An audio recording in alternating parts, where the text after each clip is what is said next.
Detroit Lions fans, kind of a bittersweet moment, but understanding that training camp is almost there. It's almost here.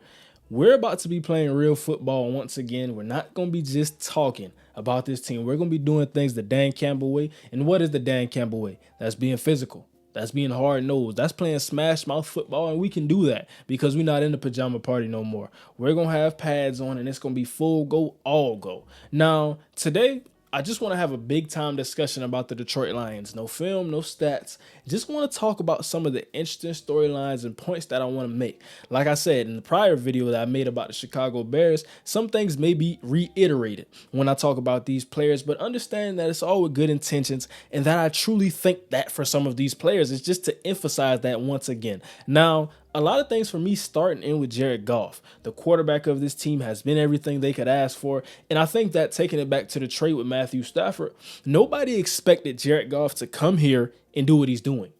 When we made the trade, we expected that we have a plethora of picks. This gives us an opportunity to go quarterback hunting in the draft. They could have did that, but they took the Hendon Hooker route, got a guy later in the draft. So now, if he performs like he did last year, he's going to get extended. I think it's time to truly look into that and have that conversation. And also what I want to say is that people are starting to respect Jared Goff around the league. I'm seeing media outlets, talking heads in sports, and they're saying he's a top 5 NFC quarterback. And I can't argue against it. I look at some of the guys at the top, Jalen Hurts, Dak Prescott, for one thing or another, we can throw that in there. But some of the guys, and he's right there in the thick of things. Looking at what he did last season, 27 touchdowns to 9 interceptions, a lot of yards, a plethora of yards, and a plethora of weapons, some new, some old, that can help him do that again this season. So I want to talk about the weapons.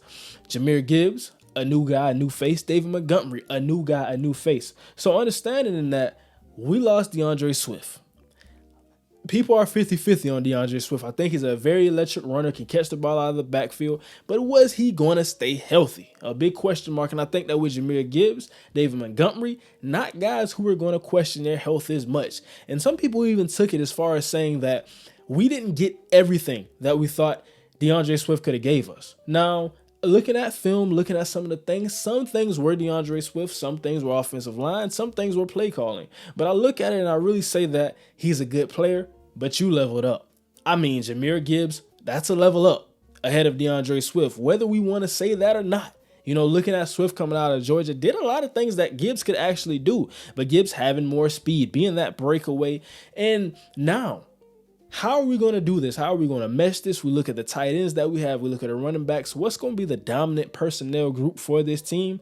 And I think that 11 personnel, 12 personnel, some of the things that we're going to do with these tight ends and to help the running backs, get them with mismatches. And like I said, sometimes we can even flex Gibbs out to the slot, keeping Montgomery in the backfield. He can be in the pistol. He could be lined up in the gun. So many different things. But David Montgomery, now, a guy who has contact balance, a guy who's physical, really being that downhill type of runner. And what we got out of Jamal Williams, I think he's still an upgrade. David Montgomery is a pure runner.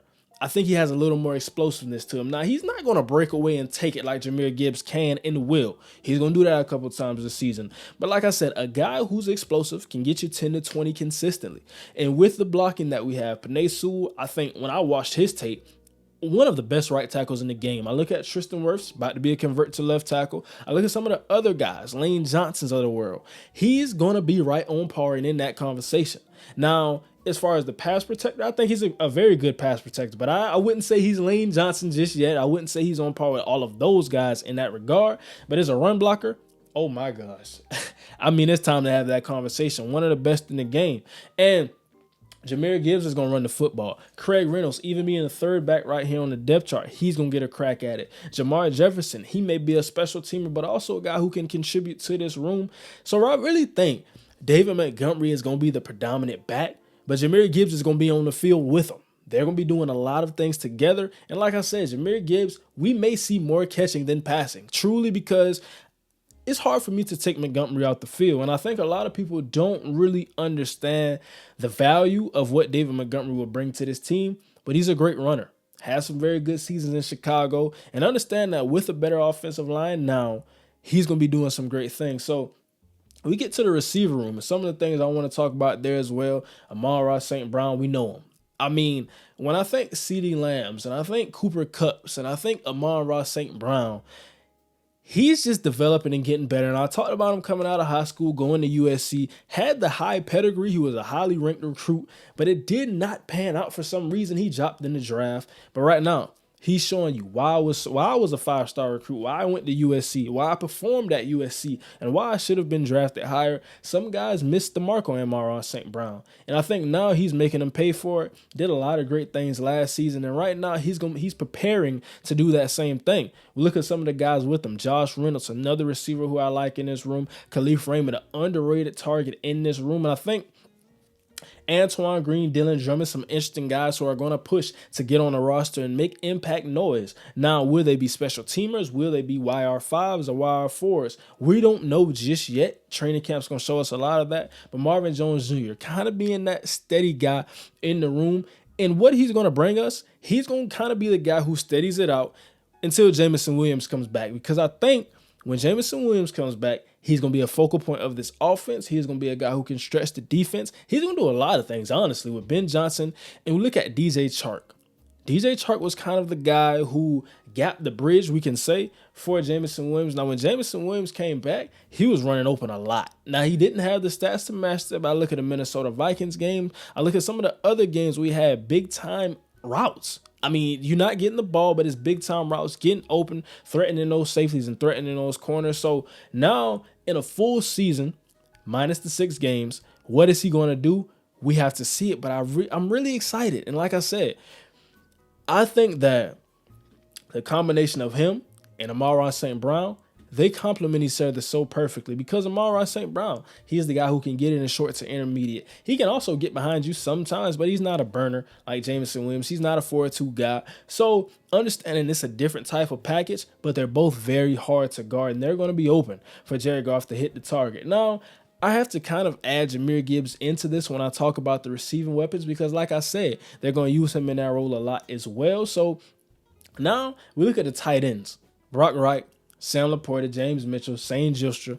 I've talked about this tight end group a lot, and really with Brock Wright. And now we know we made a trade. TJ Hawkinson is no longer a Detroit Lion. And for better or worse, some people say they like the trade. Some people say that we could have kept him. We made the in-division trade. That also rubbed people the wrong way some.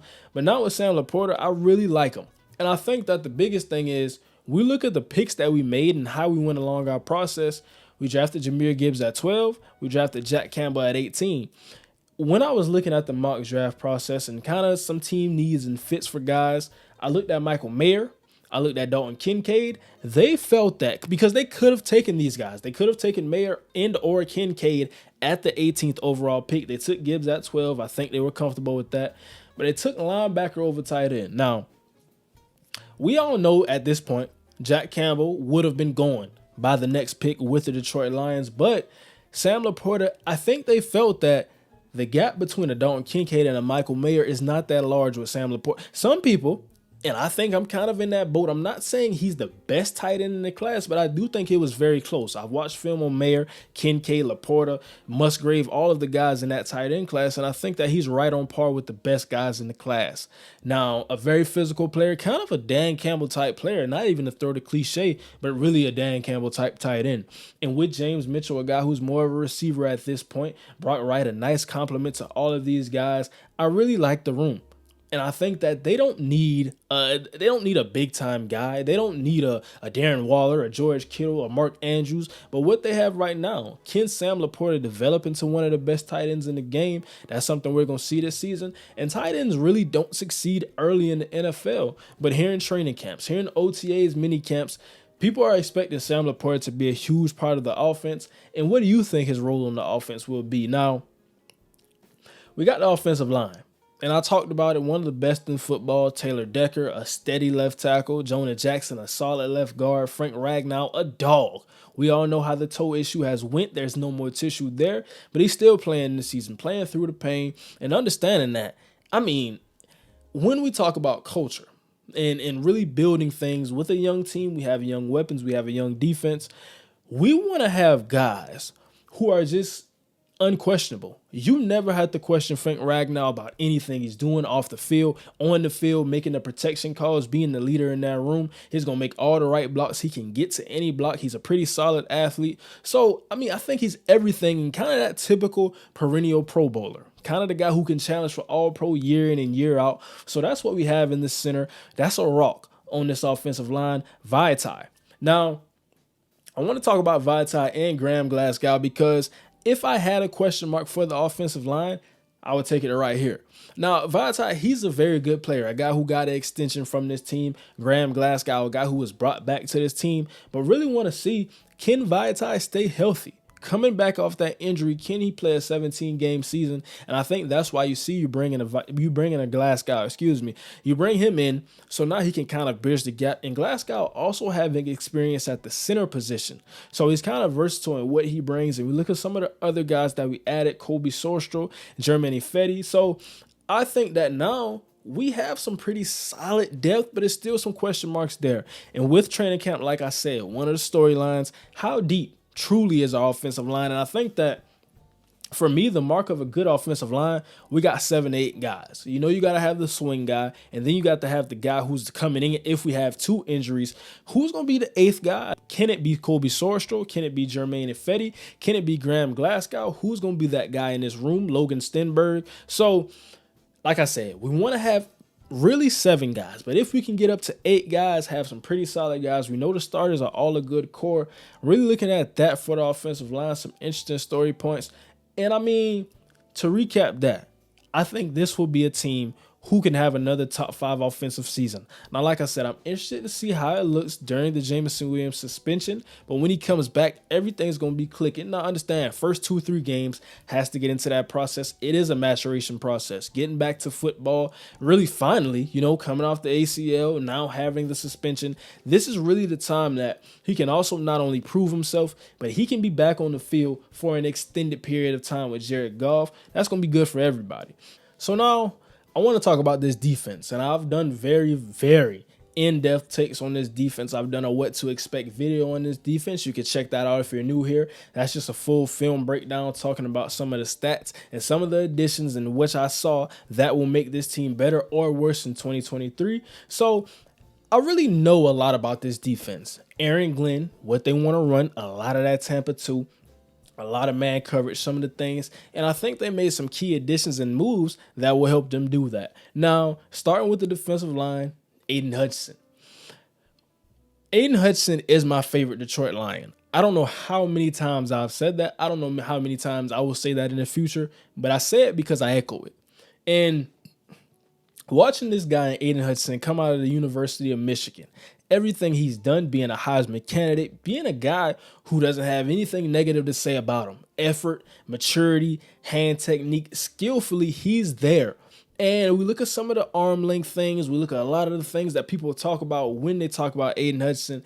And I think that he's being underrated a bit. Now, Aiden Hudson is not a Nick Bosa coming out of the draft. He's not a Joey Bosa. He's not a Myles Garrett, but I do think he can be a number 1 pass rusher. And I watch film, I see some of the things that other people see, but I do think he's going to get better this season. He's going to do some of the things that people don't think he can do. And even with Nick Bosa and Joey Bosa, they're guys who are challenged with their arm length. So how do they make up for that? They use their moves, film study, and their strength to overpower some of their weaknesses. And I think Aiden Hudson will do that. Now, in the season, had a great rookie season. Even got some interceptions thrown into there, got a lot of sacks, a lot of pressures. But I think that now pairing him with that next guy, and we're going to look down this list, talking about the depth chart, who will be that guy? Now, I look beside him, I see John Kaminsky, Romeo Okwara, some very solid guys in their own right. And John Kaminsky, I think he's really that versatile inside, outside, do-it-all kind of defensive line player. But with Romeo Okwara, I think a big question mark for me and one of my training camp guys, quote unquote, who I can say I'm looking at, I want to say, are you back? Are you that same guy who I saw for the one season who had a lot of sacks? Can we get that same guy? Now, I know you've been injured. I know you've dealt with some things, and I'm not holding that against you. But we kept you for a reason. This is a guy who could have been a cap casualty on this team. They said no. This is a guy who could have been traded off of this team. They said no. We're riding with you, and we also riding with your brother. So I think these guys can challenge each other and push each other to be better. But when I talk about that number 2 pass rusher, I don't think it's any of them. I don't think it's Julian Okwara. I don't think it's Romeo Okwara. I don't think it's John Kaminsky or even Charles Harris. James, the problem, Houston. We all know it. I've done a film breakdown on him as well. And talking about James Houston, what will be his traditional role this season? Now, we all know his story coming from Florida. Jackson State, played off the ball, moved on the ball. Coach Prime was a guy who influenced him to do that even when he kind of didn't want to. There's another guy in this linebacker core who played on the ball, played off the ball now. So now, James Houston. A lot of sacks. That's all we think about. We think about the bend, the elite speed, and the first step off of the edge. Now, we have some other guys who are better run defenders, but what makes money? What wins games? What stops these elite quarterbacks in the NFL? How are we going to get the Hurts? How are we going to get the Dak Prescott? That's what a James Houston. That's the guy coming off the edge. And I think now I really want to see. I didn't get to see many pictures of James Houston. I didn't get to hear many things of him just yet, and it's kind of hard to evaluate my take without pads. I want to see, has he bulked up and added to his play strength to now he's just a solid level run defender? And can he be a consistent every down guy? And I think that would be the next step. Now, even in a video that I talked about earlier, it's not necessary that he has to take that step. It would help him if he could take that step. But if he could still remain and be that pass rush specialist for this team, I think that just being a guy in nickel packages, dime packages, coming on and being the edge, wreaking havoc in the pass rush, I would still love that. And in a full season, now he came up off the practice squad last year, but in a full season, can he get double-digit sacks? And I've talked about this. We've had a video about this. And a lot of people were in the comments saying, yes, they fully believe James Houston could be a superstar in this league. I think he can. I mean, I've watched a lot of edges, and I don't think that his combination of first step, speed, and also a little bit of power in his game combined with the explosive elite bend, there's not a lot of people that have it like him. And it's kind of weird in his traditional story of how he came to this position that he plays like this. We look at off the ball linebackers, they typically don't have the bend and twitchiness to make that transition look so effortless. So a guy that I really have my eye on. And like I said, beyond this, we look at the interior, Lee McNeil, Broderick Martin, Isaiah Buggs, Le'Veon Zarike. I really like these guys, and I talked about it last time when I talked about the defense, Isaiah Buggs stepping up, being big time. Broderick Martin, that 4th round pick, we're going to want to see, can he be that guy in the rotation that's going to add to the run defense? Not really big on him as a pass rusher just yet, but like I said, when he gets pass rushes, it will be ugly, it will be physical, and it's kind of going to be that slow burn type of pass rush, and that's perfectly fine. If he can just occupy guys when we have our edge rushers coming, that's all we need him to do. Ali McNeil gonna add to the edge, gonna add to the interior run defense. And Le'Veon Zarike, we kind of know what he is, a veteran at this point, but really some guys, and we have a mix. Isaiah Buggs, I think, being the most athletic out of the group, gonna add to the pass rush, keep doing that like he did last year. So I really have to feel solid about this, looking at the additions, looking at the guys they kept, and now saying, let's take it to the linebackers. Really the position we all watching. I mean, the linebacker play last year was very poor. And I said it because I looked at Alex Anzalone, his eyes. I mean, that's really all it comes down to. Trusting your keys, seeing your keys. Even Malcolm Rodriguez, a guy who had a very good rookie season, but also had some undisciplinary eyes. When it came to the West Coast style running games with a lot of motions, counters, different types of things, he struggled in that regard. Now, also Malcolm Rodriguez being a bit undersized, so how would that play with the guards and tackles? We saw some of that last year. If he couldn't fully shoot the gap, he would have struggled against a blocker coming on to him. That's a lot of linebackers in the NFL today, so not really a huge knock. Now, Derek Barnes, a guy who played in stints last year, and I think one of the guys coming into this season, all eyes are on him. We talk about the guy making a transition from on the ball to now off the ball. James Houston making a transition from off the ball to on the ball. Something we got right there. But Derek Barnes being an athlete, being a guy who has a lot of potential, and I think that now I'm really seeing who's going to push to be the 3rd linebacker, because I think that, and I made a video on this as well, talking about all of this in depth with Jack Campbell, Alex Anzalone. They have to be my first 2 guys right now. Jack Campbell being the 18th overall pick in the draft. Now, understand, nothing's handed out. Nothing's given. Malcolm Rodriguez started last year. And if he continues to outplay Jack Campbell in training camp, then he has to start. But based on what I'm seeing, training camp isn't here just yet. I have to have Alex and I have to have Jack Campbell. Now, understanding where we drafted Jack Campbell, we kind of want him to push to be the best guy in this room, even in his rookie year. We're not holding him. We're not holding his hand. We're not giving him baby treatment. We want him to be that guy and be that guy early on. So now, in the 3-3-5 sets, and I talked about this with a Detroit Lions fan in the comments. Can't remember his name just yet, but shout out to you. And we talked about Derek Barnes. We talked about Malcolm Rodriguez. We talked about all these linebackers and saying, I think they're going to be very multiple. And I talked about Aaron Glenn. He said it in a press conference statement. We're going to get our best guys for the best situation at hand against the offense on the football field. We don't care about none of that base stuff. And really no defensive coordinators, whether you look at D'Amico Ryans, who's now a head coach, you look at Steve Spagnuolo, all of the defensive minds in the NFL, nobody's truly a base defense anymore. Throw it out the window. So now, Malcolm Rodriguez, Derek Barnes. Looking at the competition, it's going to be heavily weighted by training camp to see who's that guy in that rotation, and a guy who now, if you're that guy, you're the third guy in the rotation, you could also push to be the second guy. If the second guy or the first guy is not playing up to par, now a Derek Barnes or Malcolm Rodriguez, they could sneak in and steal a starting spot. And I brought up this point earlier, and a lot of people aren't saying it. I said Alex Anzalone isn't guaranteed a starting spot. Just because he got re-signed to 3 years, $18 million, nothing is handed out. There's some very talented linebackers in this room who will and can push. So I really want to look at this group, and I think it's a group that has to be good. They have to be clicking. There's no room for error in this group because the defensive line has gotten better. They've shown they can play at a high level. The linebacker has been very hot and cold. Very high highs, very low lows. Talked about that as well. But with this group, I think the biggest thing I'm looking for in training camp, and also another group I'm looking for in training camp, not because they're really bad, but because we haven't seen it yet. That's the secondary. So many additions, and we're going to list off C.J. Gardner-Johnson, addition coming from Philadelphia Eagles, Cameron Sutton coming from my Pittsburgh Steelers, Emmanuel Mosley coming from the San Francisco 49ers, Brian Branch being drafted, Tracy Walker, quote-unquote addition coming off injury, and I have to love it. I think a very stacked and solid group, maybe the most stacked group on this team. And we talked about this with another team. Wasn't sure who the team was, the Atlanta Falcons. We talked about how do you go from one of the worst secondaries on paper and on the field, very bad, to now being one of the best secondaries on paper and hopefully the best on the field. Emmanuel Mosley, I think he's playing for that contract. Got him on a one-year deal. Cameron Sutton, we kind of know what he is at this point, can play inside and out. Going to play outside for this team if I had to bank on it. C.J. Gardner-Johnson, on a one-year deal, another prove-it deal, but I think he's a very good football player, has 6 interceptions last year, and now the real question is, where's he going to play? You know, I look at Kirby Joseph, a talented safety, did some good things last year. Tracy Walker coming back off the injury.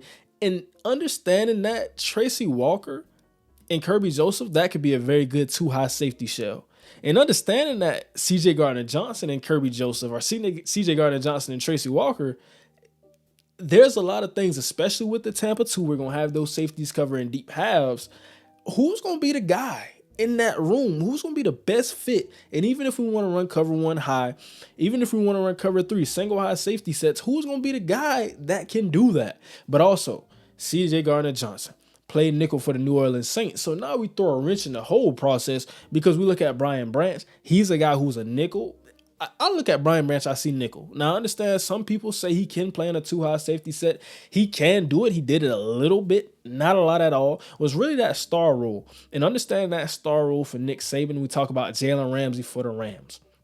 It's a guy who's playing inside, closer to the ball. You're going to have to cover guys. You're going to have to hit guys. And looking at his tackle percentage, he did not miss tackles. I mean, linebackers, defensive linemen, we could put him in a group with that. He was one of the best tackling players in this draft class, and he could also cover. Now, there are certain matchups, and particularly with speed, that can expose him at safety. But I think if he's covered up by that, has the safety over the top, has the inside or outside help, he'll be perfectly fine in coverage. And also, with that being said, now I'm back to square one. Now I don't even know who's starting where and who's going to do what. So that's why we talk about training camp. Who are the guys you're looking for in this secondary to really make a name for themselves, make the plays, be the leader of this room? And right now, Tracy Walker, he said this is his secondary. He said this is his safety room also. But I think that everybody's a leader. And he also talked about that. He said, we're holding each other accountable. Everyone has to be accountable. If I'm telling Brian Branch to not make this rookie mistake, he can also tell me not to make this mistake, which I may have not seen earlier in my coverage. So it's that type of thing, helping each other, iron sharpening iron once again, that I look at and that I talk about. So I feel really comfortable with this defense. I think that in the high teens from a defense who was in the low 20s last year, that's kind of where we're expecting this range, and it may even be higher, depending on the development of some of these guys, a la Aiden Hudson, a la James Houston, a la Jack Campbell, maybe being a Pro Bowl linebacker in his rookie season. So I talk about that, and that's going to wrap it up for the defense. And now I want to recap. Looking at the team, a lot of people are saying 11, 12, 13 wins. Very high expectations for this team. A lot of new additions, a lot of new faces, and I feel good about it. Now, I come back to the point that I made earlier for the offense. How will we manage things without Jameson Williams? Is Marvin Jones Jr., even at this stage in his career, going to step up? I think Josh Reynolds will be a very heavy factor in this offense, especially without Jameson. Jahmyr Gibbs and Montgomery, leaning on those two guys, trusting Jared Goff to make all the right throws. Khalif Raymond, not enough people are talking about Khalif Raymond in this room. Dylan Drummond, Antoine Green, some younger guys who can challenge. So looking at that, looking at the defense, I feel really good about this team. This is not the team that I saw last year, but this is the team that I saw after week 7. When everything clicked, when a change was made, I think this is the team that we expect to see. A team who didn't lose very many football games in the back half of that season. Can they come out swinging like that? I think based on the roster, based on some of the things we hope to see in training camp, we're going to do that. Now, let me know your biggest takeaways and questions that you have in the comments about certain players, position groups, because I really want to talk about this in depth in the comments as well. You're going to get a response out of me. All of the responses talking about every single point that you made, because it's some things we got to look at. And it's almost time to ball. Really? I can't be more excited. You got the Chicago Bears challenging. Got the Minnesota Vikings with some question marks, but they're also challenging. Got the Green Bay Packers, Matt LaFleur, Jordan Love, the new era there. Looking at some of the things, the defense finally getting a bit healthy now. So really some good teams in the division. We're looking to win the North, though. And I think that it can be done. Will it be done? That's something we're going to see in the future. Get ready for training camp, everybody. It's time to get hyped and get excited. That's going to do it for today's video. And as always, thank you for watching. Subscribe for more content. And now, we out.